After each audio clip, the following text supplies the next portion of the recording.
हम सभी को खाना खाना बहुत पसंद है। यह हमारे शरीर को आवश्यक पोषण देता है और हमें स्वस्थ बनाता है।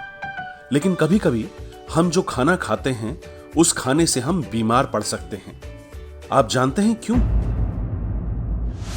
क्या आपने फूड पॉइजनिंग या खाद्य जनित बीमारियों के बारे में सुना है?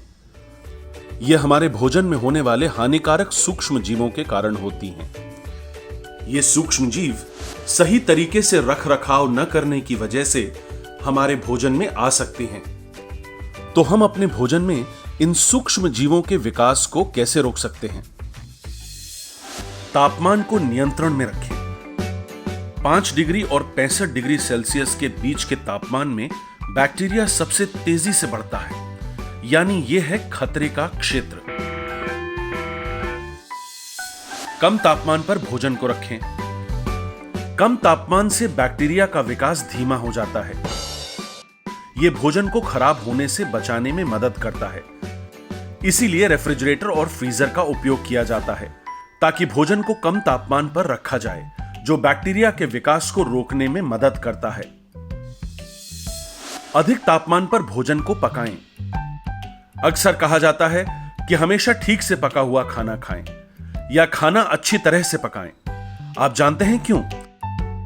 ऐसा इसलिए क्योंकि जब भोजन को अधिक तापमान पर गर्म किया जाता है तो अधिकांश बैक्टीरिया नष्ट हो जाते हैं।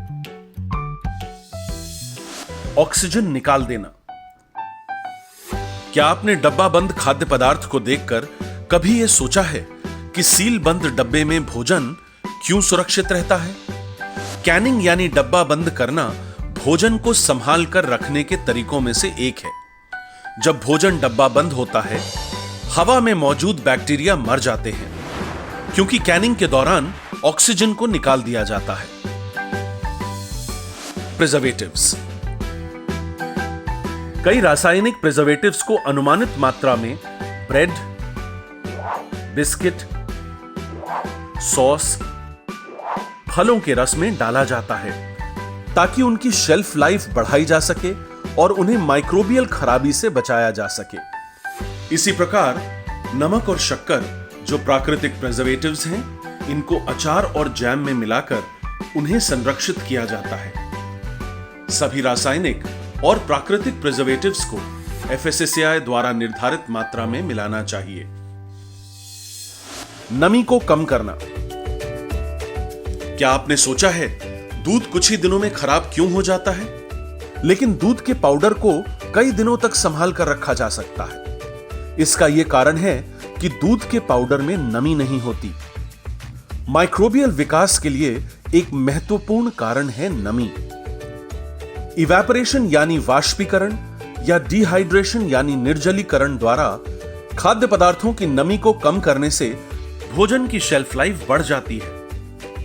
तो अब आप समझ गए होंगे कि विभिन्न खाद्य पदार्थों को सूक्ष्म जीवों यानी माइक्रोब से कैसे बचाया जाता है। हम अगर थोड़ा ख्याल रखेंगे तो खाद्य जनित बीमारियों से बच सकते हैं और भोजन का आनंद उठा सकते हैं।